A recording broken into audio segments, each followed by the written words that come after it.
Right now, I'm lying under the bed in my bedroom, and something incredible is happening above me.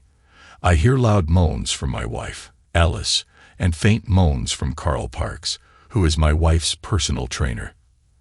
After the birth of our daughter, Frances, Alice lost her shape and wanted to get back in shape. So, I found the best trainer in town for her, paying him a significant amount to work with my wife in the gym. However, I never imagined that their fitness sessions would extend right into our bedroom. Now, lying under the bed, ready to execute my revenge plan, I reflect on how I ended up in this situation and how my wife chose to cheat on me with her personal trainer in our own home. I am Harold Randall, a successful engineer. 15 years of work in the company have borne fruit. I acquired a good car, a house, and could afford to travel. I always believed that a woman is a generator for a man. After all, a man doesn't need much, but a woman demands a lot. So when I met Alice in college, I immediately went to work to give her the best of everything. We had ups and downs, but what truly inspired me was that Alice stayed with me through thick and thin. Even when I couldn't afford to pay for the house and there was a risk of eviction, Alice still supported me and remained loyal, and I deeply appreciate that in her. When our life became stable with a steady income, we began to think about starting a complete family. My salary covered all our basic needs, and we could even save money. Therefore, Alice quit her job and started living for her pleasure. I didn't hesitate to spend money on her entertainment because I understood how important it was for my woman to be happy and maintain her well-being. Darling, I have wonderful news for you. Yes. What is it? We did it. I lifted Alice in my arms, and we twirled in place. I was excessively happy. Finally, I was going to be a dad. Alice and I immediately delved into books and documentaries for expectant parents, toasting to our future roles. It was a golden time, but the coolest event was the gender reveal party where we invited all our relatives and friends. There we found out we were having a girl, and we began debating the baby's name. I want her to be named Joyce. Don't you think that's somewhat common? Okay, then suggest your option. Let's name her Frances. I like it. Let's go with that. So, we agreed that we would name our future daughter Frances. As the due date approached, I noticed how Alice became increasingly saddened about her figure. For her, it was real stress. She had always kept herself in shape and looked beautiful throughout her life. Now she feels like she's aged and doesn't appear as attractive as before. Darling, forget about it. You're the most beautiful to me. No, Harold, I look terrible. Look at my cheeks, legs. It's a disaster. These pregnancy workouts are not helping at all. Yes, I was paying for her weekly prenatal workouts where women engaged in low-impact exercises with a coach. Honestly, I didn't care much about Alice's appearance due to her biological changes during pregnancy. She gained weight significantly, but there was nothing to be done about it. I reassured her every day that it's normal, and even the doctors told her so, but she continued to be upset. After Frances was born, Alice became even more hysterical. It was as if someone had replaced her. Instead of spending more time with our child, she worked out at home every day and refused to eat, arguing that it was to become slim faster. You need to eat for milk, understand? Nothing bad will happen if Frances consumes formula. There's nothing terrible about it.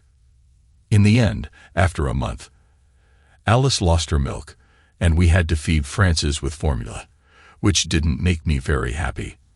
I wanted Alice to fulfill her maternal duties as we agreed in the beginning, but instead, she constantly threw tantrums and spent minimal time with the baby. I started worrying about Frances, so I had to hire a nanny who came several times a week to sit with Frances while Alice tried to regain her former shape. When Frances turned 4 months old, Alice decided to talk to me. Harold, I can't lose the extra weight. I want to go back to the gym to make my workouts more effective. Why don't you like working out at home? At home, it's not effective. I only have one ball on a mat, and that's not enough for efficiency. Okay, but I'll pay for the gym only after consulting with a doctor." A few days later, a cheerful Alice came to me, providing a doctor's note allowing her to resume workouts, and I agreed to pay for her gym membership. It bothered me that Alice, as a mother, spent little time with the child and shifted all her responsibilities onto the nanny. For a child, it's crucial to have the mother around in the first year of life, and this situation seemed absurd. I didn't want to fill my head with negative thoughts. I just wanted Alice to return to being the cheerful and loving person she was before. I even suggested that she see a psychologist, thinking that she might be experiencing postpartum depression, but she dismissed it, saying she was fine and everything was good. One day, Alice approached me saying she needed a personal trainer because she hadn't exercised for over a year and needed to catch up on missed workouts and remember all the exercises. I wanted to find her a reliable trainer, but a couple of days later she showed me a photo of Carl Parks, who had an excellent reputation as a personal trainer, customizing individual and effective workout programs for each client. Alice said she had already had a free trial session with him and really liked it. At that moment, I saw a genuine smile on her face for the first time, so I immediately gave her money to pay for the trainer for several months in advance. Over time, things got better. Alice started getting back in shape and even became more attractive, lifting her mood and finally spending more time with our daughter, Frances. Our pastel life became even better than before. I didn't even recognize her. She moved so gracefully that I was simply in awe of her. Life seemed to return to normal. We had a beautiful daughter growing up. My wife was happy, and I worked to provide for my family. What could be better? A year had passed since Alice started training with Carl Parks, and our daughter Frances turned exactly 1.5 years old. I saw wonderful results in Alice. She became more lively and energetic. I realized she no longer needed a trainer since she could easily maintain her shape. "Alice, you are incredibly beautiful, but don't you think it's time to stop training with a coach? You have achieved good results. I can still pay for classes, but I don't see the need for it anymore, considering how expensive it is. I can't stop the training. Otherwise, this year of workouts would have been meaningless." "Why? You know how to exercise, and I don't see the need for a trainer." "You don't understand. I need a trainer." Our argument lasted about an hour, and Alice eventually convinced me that she needed the trainer. Over time, instead of 2 sessions a week, they started meeting 3 times a week, and I continued to pay for it. Even though I didn't see much sense in these workouts, I decided to compromise. After all, my wife was happy, and that was the most important thing. It continued for a year. Frances was now 2.5 years old, and Alice had been training with this trainer for 2 years in total. If a year ago I saw excellent results in Alice, now I didn't. She seemed to have even gained weight, started eating more unhealthy food, and so on. Moreover, Alice continued to train regularly 3 times a week, but it seemed like there was no progress. This was the first red flag for me. I wasn't a jealous person and trusted my wife, at least because she didn't give me any reason not to. She showed care towards me. We had great sex, but I felt that something was off. First, I decided to check her sports bag while Alice was sleeping. I carefully got out of bed, took her bag, and brought it to the kitchen to examine it. In the bag, I found the usual sports gear, a change of shoes, a towel, and a water bottle. But my attention was drawn to a small pocket that seemed inconspicuous. Opening it, I found a condom. This struck me as strange because Alice and I never used contraceptives or condoms. I decided not to tell Alice anything, so I took out a black marker and left a barely visible black dot on the condom, let's call it a mark, and put it back. As I continued to inspect the bag, I heard Alice coming down from the 2nd floor. I couldn't think of anything better than hiding the bag under the coffee table. "Why aren't you sleeping, dear?" "We ran out of water upstairs, so I came down to get some." "That's great because I was thirsty." We filled the water and went back upstairs, lying down to sleep again. However, I couldn't fall asleep because I had to return the bag to its place. After an hour, I went downstairs, retrieved the bag, checked Frances, and went to sleep. But I couldn't sleep because thoughts swirled in my head. How could a condom end up in my wife's sports bag? It bothered me. The next day, everything seemed normal. I got ready for work, and Alice planned to spend the entire day at home with Frances. Not wanting to be foolish while at work, I called the good lawyer Douglas Sanford. He reassured me and advised against jumping to conclusions. "Mr. Randall, first, we need to gather enough evidence for your peace of mind. I'll connect you with my private detective, and you'll provide him with all the information about your wife. I'm sure he'll start working in a few days. The most important thing for you is to continue living a normal life and not raise suspicions with your wife. Are you on board?" I supported Mr. Sanford's idea and sent all my data to the new private detective. He asked for more information, specifically which gym Alice goes to. But I didn't even know that. The private detective reassured me, saying he would find out. I was surprised that he was ready to start working the next day. I returned home, and my wife was already there, having prepared dinner for me, and put our little Frances to bed. Everything was fine, and we lived this way for 2 weeks. During this time, neither Mr. Sanford nor the private detective contacted me, which gave me hope that my wife was faithful. One night, I decided to check Alice's sports bag, where I found a completely different condom, without any mark. I immediately sent this information to my private detective, and by the next morning, he texted me the date and time for our meeting. I arrived at the specified time, and the private detective handed me a large folder with materials from 3 weeks of work. I was surprised at how heavy it was. We sat in a cafe, and the detective told me everything he had discovered. He presented me with 30 photos, 2 videos, and 5 pages of detailed notes about my wife's movements. Throughout all this time, my wife never once visited the gym. Instead, she met her trainer on neutral territory. They would dine together and then retreat to an expensive hotel, spending a couple of hours together before my wife returned home. There were also several days when Alice didn't go anywhere, and the trainer came directly to our house, leaving after 2 hours. I was shocked by all this information. The private detective also noted that Alice met with the trainer not only on scheduled training days, but could spend time together while I was at work, and our daughter was with the nanny. I was plunged into deep despair. Had I been so blind? The private detective also gathered information about Carl Parks, spending most of his time monitoring him. It turned out that my wife was not Carl Parks' only victim. There were at least 5 other women with whom he regularly met in different hotels. Interestingly, Carl Parks had a wife and 3 children, a family man who engaged in sexual activities with his clients during working hours and earned money from it. He had quite an elaborate setup. Mr. Randall, I believe this information is enough to punish not only Carl, but also your wife. There's no need for further surveillance. You need to consult with your lawyer and consider the next course of action. I pulled out an envelope with money and added a few hundred more for the detective's work. I hadn't expected such swift and efficient work. After the meeting with the detective, I called my lawyer, Mr. Sanford, to discuss the next steps. Everything depends on what you want. With all this information, you'll be in a winning position. Can we make them suffer more?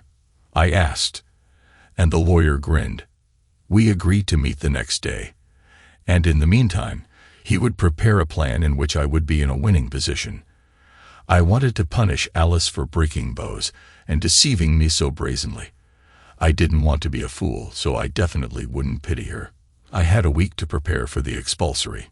Most of all, I wanted to punish the trainer. I was convinced that he was responsible for my wife's infidelity. While she could have chosen not to cheat on me, I was angriest at the trainer for his incompetence and misuse of his professional position. What was he thinking when he had a wife and children waiting for him at home? I rented a couple of hidden surveillance cameras and installed them in our home. I suggested to Alice that Frances go to her grandparents for the weekend, and Alice happily agreed. I also paid the private detective for more information about the trainer. When I had laid the foundation for the most significant show of my life, I waited for the signal. On that day, Alice was supposed to go for a workout while I left for work in the morning. However, I didn't go to work. I took a few days off and pretended in the morning while Alice was still asleep that I was getting ready for work. I lay under our bed, not knowing how much time I would have to stay there, but realizing that Alice might want to meet the trainer at a hotel. For that scenario, we had our plan. While Alice went about her routine, I lay under the bed, simultaneously communicating with the detective and the lawyer. After 2 hours, the detective informed me that the trainer was moving by taxi towards my house, and it pleased me. Watching through the cameras on my phone, I saw Alice let the trainer into the house, close the door, and jump into his arms, passionately kissing. At that moment, I wanted to get up and give him a good beating, but I stuck to the plan. For about 20 minutes, Alice and the trainer indulged in passion in the living room, and already half naked, they headed upstairs. I saw the door open and 2 bodies entering the room, quickly falling onto the bed. I listened as my wife enjoyed herself. I had never seen her like this with me, and it made me sad. I felt humiliated as my wife cheated on me right above me while I lay motionless, needing to endure it. I deliberately didn't open the camera in the bedroom to avoid seeing it. As time passed, I realized they had started the actual process. I could hear Alice enjoying it. Finally, through the cameras, I saw my friend Joshua greet the coach's wife at the front door with her 2 adult children. He asked them to wait. You might wonder how I convinced them to come to my house. It was simple. My lawyer contacted Mrs. Parks and asked her, along with the kids, to come to my house to witness her husband's infidelity. Mrs. Parks was a beautiful and athletic woman, no less than those with whom her husband was unfaithful, and I even felt sorry for her. After 5 minutes, Alice's parents arrived. I invited them under the pretext of a regular meeting, realizing they probably wouldn't believe in their daughter's infidelity. When the crowd gathered near the house, I gave Joshua the green light to quietly lead all the guests into my bedroom, and the operation began.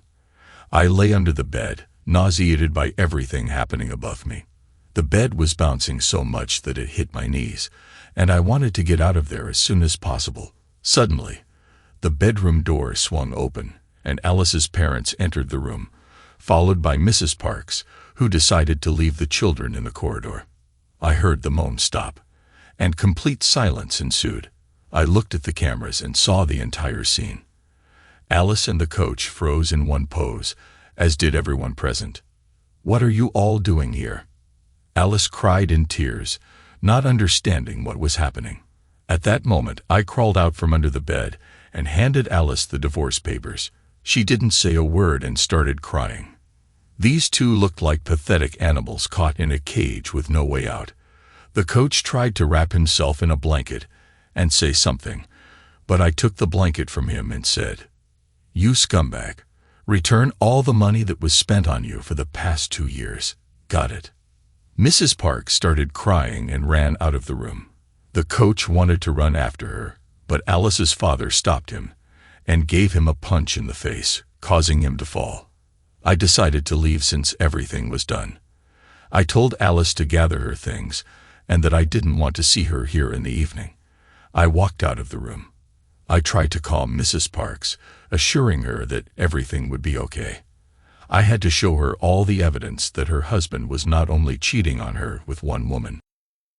Later that day, I spoke to Alice's parents, and they said they would take her home for re-education. Her father was extremely displeased with his daughter. I explained to him that she fell under the influence of a manipulator and a fraudster. In the evening, I returned home, and it was empty. During my absence, my lawyer and I filed 2 cases in court, one for divorce proceedings and the other against Carl Parks, accusing him of fraud. My lawyer explained that we needed to find information about other women. If it turned out that they were also married, we could hold him accountable for more serious charges. In the evening, Alice's father called me and apologized for his daughter's behavior. He expressed sympathy towards me, having experienced a similar situation with his first wife, who cheated on him a few days after their wedding. However, my situation was worse. My wife had deceived me for 2 years, and I wanted justice to prevail. After 2 months, the court proceedings took place, and Alice and I officially divorced. According to the court's decision, Frances was to live with me, and Alice could visit her on weekends. So every week, I take Frances to her grandparents, trying to avoid crossing paths with Alice, who sought reconciliation with me. Still, her father defended me, and they supported me. 3 months later, after all the evidence was gathered, there was a trial against Carl Parks. The court ruled that he had to pay the full cost of his services to all the affected men. He wasn't sent to prison, but he lost the most valuable thing in his life, his family. His ex-wife, April, eventually moved in with me along with her children. She sold her house, received a share of the money, and together, we decided to sell my house, buy a new one, and renovate it. We couldn't stay in the house where our partners betrayed us, so it was the right decision. Alice lost the life she had, and she had to get a job. Her father was very disappointed in her, so it was evident she wasn't having an easy time. As for Carl Parks, he lost his job entirely. Once the best coach, he became an outcast when his inappropriate actions with his students came to light. I was glad that everyone got what they deserved. After some time, I decided to propose to April, and now she officially became Mrs. Randall. April and I grew very close, and our children get along well. I appreciate that April is a homemaker, and she doesn't need much for happiness. I believe that none of us will ever consider infidelity again, knowing the traumatic experience it brings. The only thing that bothers me now is how I'll explain to my daughter Frances why her real mother doesn't live with us. Thanks to everyone who took the time to listen to today's stories. If you enjoyed it, please consider liking and subscribing if you haven't already. Feel free to share your thoughts on the events in the comments below. Take care.